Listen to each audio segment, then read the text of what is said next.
What's up everyone, and welcome back to the channel. We're back with another year in gaming video. In the last two episodes, we covered 1985 and 1986, and now we're moving deeper into the late 80s with 1987, a year packed with major moments in pop culture, history, and gaming. So, the year was 1987, and a lot happened around the world. One of the biggest tragedies occurred when the MS Herald of Free Enterprise capsized shortly after leaving the port of Zeebrugge in Belgium, killing 193 people.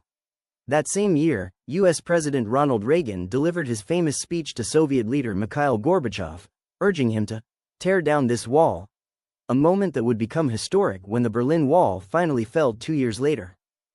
At the box office, 1987 was stacked. Some of the biggest movies of the year included Predator, Three Men and a Baby, Good Morning, Vietnam, RoboCop, Fatal Attraction, and Lethal Weapon. Television also saw major changes, with the launch of the Fox network.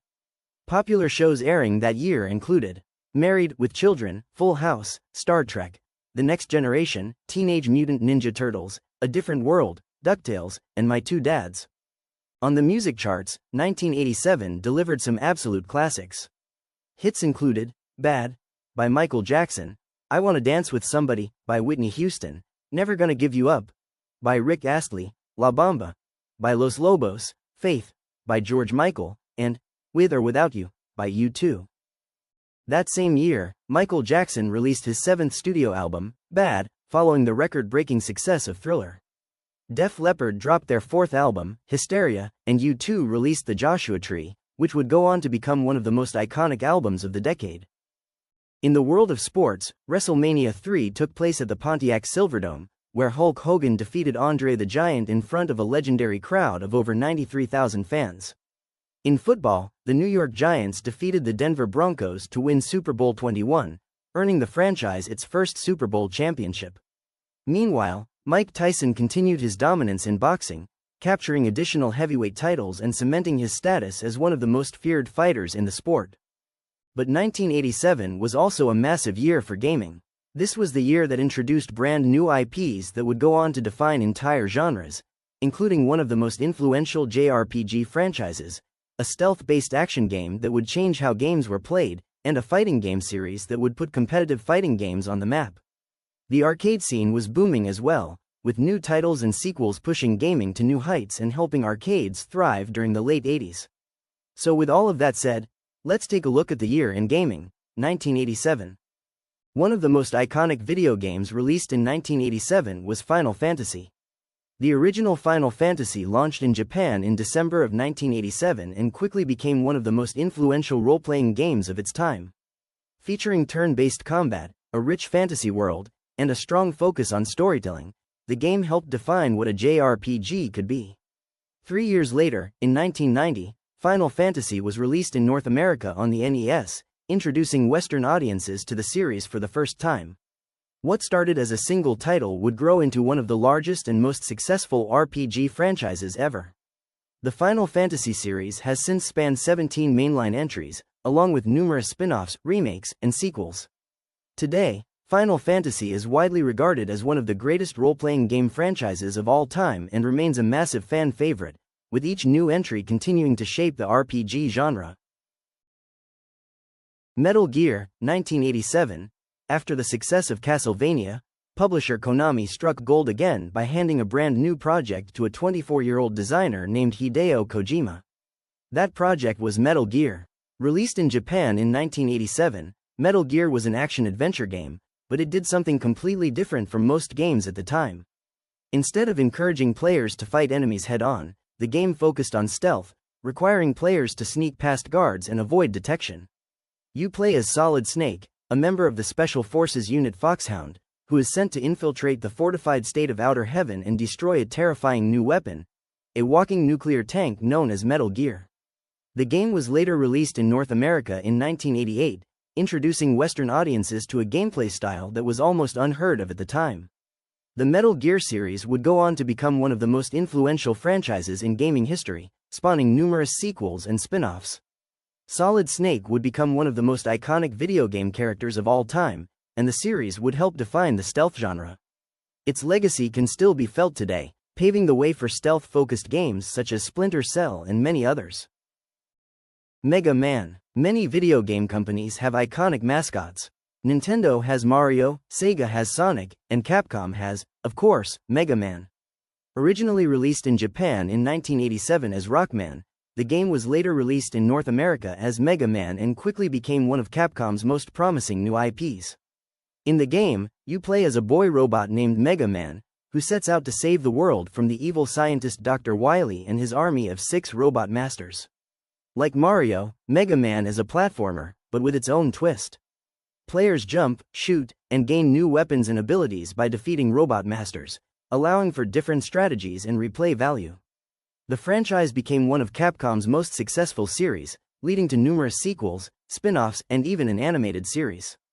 Mega Man also appeared in the 1989 cartoon Captain N, the Game Master, further cementing his status as a gaming icon. Even decades later, Mega Man remains one of Capcom's most recognizable and beloved characters, and one of the defining mascots of the late 80s gaming era. The Legend of Zelda and Metroid arrive in North America. After originally launching in Japan in 1986, both The Legend of Zelda and Metroid finally made their way to North America in 1987 on the NES. In Japan, both games were released on the Famicom Disk System, but since the Disk System was never released in North America, Nintendo brought these titles over on cartridges instead, a move made possible as cartridge production costs were beginning to drop. One of the most iconic aspects of The Legend of Zelda's North American release was its gold cartridge, which instantly made the game stand out on store shelves. That gold cartridge has since become one of the most recognizable and collectible items in Nintendo history, with original copies today selling for extremely high prices. With the release of The Legend of Zelda and Metroid in North America, 2 of Nintendo's most important franchises were finally in the hands of American gamers. Both series would go on to define exploration-based gameplay and become cornerstones of Nintendo's legacy. Zelda II: The Adventure of Link. Following the success of The Legend of Zelda, Nintendo struck again with Zelda II: The Adventure of Link, which was released in Japan in 1987. Set several years after Link's defeat of Ganon, the story follows a slightly older Link, now 16 years old. This time, Princess Zelda has fallen under a mysterious spell that has placed her into a deep sleep. To awaken her, Link must recover the Triforce of Courage. However, the journey is far from simple. Enemies loyal to Ganon are seeking revenge for their master's defeat, attempting to kill Link and use his blood to revive Ganon. Unlike the original game, Zelda II took a dramatically different approach to gameplay.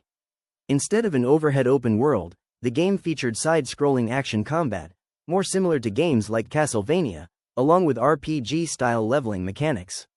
While the game was ambitious, it divided fans and did not perform as strongly as the original, often being considered one of the more controversial entries in the series. It was released in North America in 1988. One of the most memorable and eerie moments comes at the end of the game. If Link falls in the final encounter, Ganon appears as a dark shadow, laughing at the player, a scene that remains one of the most iconic and unsettling moments in Zelda history. Contra. While the Nintendo Entertainment System dominated the home console market, the arcade scene was thriving in 1987, delivering some of the most intense and memorable experiences of the era. One of the most iconic arcade titles to emerge that year was Contra. Contra is a fast-paced run-and-gun shooter where players control 2 commandos fighting their way through waves of enemies and alien forces. The gameplay is simple but brutal, constant shooting, precise jumping, and near-instant death from a single hit. One of the most legendary aspects of Contra is its famous cheat code: up, up, down, down, left, right, B, A, start, also known as the Konami code. This code gave players 30 lives, making the game far more manageable and becoming one of the most famous cheat codes in gaming history. The game's 2 main characters were clearly inspired by action movie heroes like Rambo and Commando, perfectly capturing the over-the-top action style of the late 80s. Contra was widely regarded as one of the best arcade shooters of its time, and it was later released on the NES in 1988, where it became just as legendary. Even decades later, Contra remains one of the most beloved and influential shooter games ever, and a defining symbol of classic arcade difficulty. Mike Tyson's Punch-Out! Before the NES even hit North America, Nintendo was already making waves in the arcade scene. In 1984, they released a brand new type of boxing game called Punch-Out, where players had to dodge and counter opponents' punches rather than just go head-on. When Nintendo brought Punch-Out to the NES, they wanted the biggest name in boxing at the time. Enter Mike Tyson, who was boxing's rising star and one of the most famous athletes of the year. In Mike Tyson's Punch-Out, players take control of Little Mac, a young amateur boxer guided by his trainer, Doc Lewis. Little Mac progresses through different circuits, the minor, major, and world circuits, facing increasingly tough opponents. The ultimate challenge? The final fight against Mike Tyson, widely regarded as the hardest match in the game. Since this was long before save files or cloud features, the game included a unique password system to let players continue their progress, a revolutionary feature at the time. The game also featured a cast of iconic characters including King Hippo, Bald Bull, Soda Popinski, and Glass Joe, the first and easiest opponent every player remembers. Mike Tyson's Punch-Out became one of the biggest sports games of 1987 and a must-own for NES owners. In 1990, the game was re-released simply as Punch-Out, replacing Mike Tyson with Mr. Dream, a redesigned white character, but the gameplay remained just as legendary. Even today, it's remembered as one of the most beloved boxing games ever, combining tough gameplay, personality-filled characters, and a legendary final boss. Pro Wrestling. There are two things Americans have always loved on television: Nintendo and professional wrestling. During the golden era of pro wrestling in the 1980s, fans were glued to the WWF, led by Hulk Hogan, and the NWA, dominated by Ric Flair and the Four Horsemen. Surprisingly, at the time, there were no official WWF or NWA video games on home consoles. Instead, Nintendo filled that gap with Pro Wrestling. Originally released in Japan in 1986, Pro Wrestling arrived in the United States in 1987, right at the peak of wrestling's popularity. While there were a few wrestling games on the NES, none of them came close to Pro Wrestling in terms of gameplay and presentation. The game captured the spirit of professional wrestling, featuring referees, ring-out counts, crowd reactions, and even TV-style presentation. It wasn't just about button mashing; timing, strategy, and ring awareness mattered. The roster featured several memorable characters, many of which were inspired by real-life wrestling stars. Fighter Hayabusa was based on Japanese wrestling legends, Giant Panther was clearly inspired by Hulk Hogan, and King Slender took inspiration from Ric Flair. The game was created by Masato Masuda, a lifelong wrestling fan who wanted to make a wrestling game that felt authentic. In 1988, Masuda left Nintendo and went on to create Fire Pro Wrestling, a series that is still going strong today and widely respected by wrestling fans for its deep mechanics and realism. Pro Wrestling remains one of the best and most beloved wrestling games on the NES, and a perfect example of how Nintendo captured pop culture during the late 80s. Street Fighter. While most arcade fighting games in the mid-80s focused on basic karate and kung fu mechanics, Capcom shook things up with the release of a brand new arcade fighter called Street Fighter. What made Street Fighter different was its control system. Instead of simple button presses, the game introduced 6-button controls with varying strengths, along with special move inputs. Players could perform techniques like the Hadouken Fireball and the Shoryuken Dragon Punch, something rarely seen in fighting games at the time. The original Street Fighter primarily featured Ryu as the main playable character in the single-player mode, while also offering 2-player competitive matches.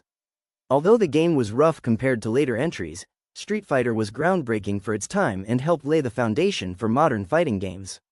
4 years later, its sequel, Street Fighter II, would explode in popularity and help trigger the fighting game boom of the 1990s, forever changing arcades and competitive gaming.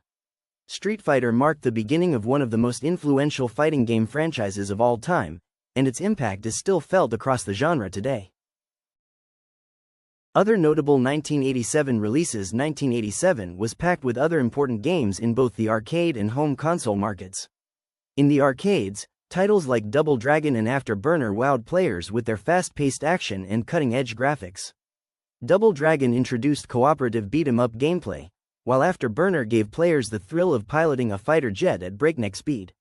On home consoles, Castlevania continued to dominate the NES with its gothic platforming action. Its sequel, Castlevania II: Simon's Quest, also made its debut in 1987, offering a mix of exploration, RPG elements, and challenging gameplay that pushed the series in a new direction. These games, alongside the other titles we've covered, made 1987 one of the most exciting years in gaming history, laying the foundation for franchises and genres that would shape the industry for decades. 1987 was truly a milestone year for gaming. From Final Fantasy and Metal Gear to Mega Man, Zelda, and Contra, the year introduced franchises and genres that would define the industry for decades. Arcades thrived, home consoles gained more personality and depth, and players were treated to unforgettable experiences that are still celebrated today. It was a year of innovation, iconic characters, and legendary gameplay, proving that 1987 was a pivotal moment in the history of video games.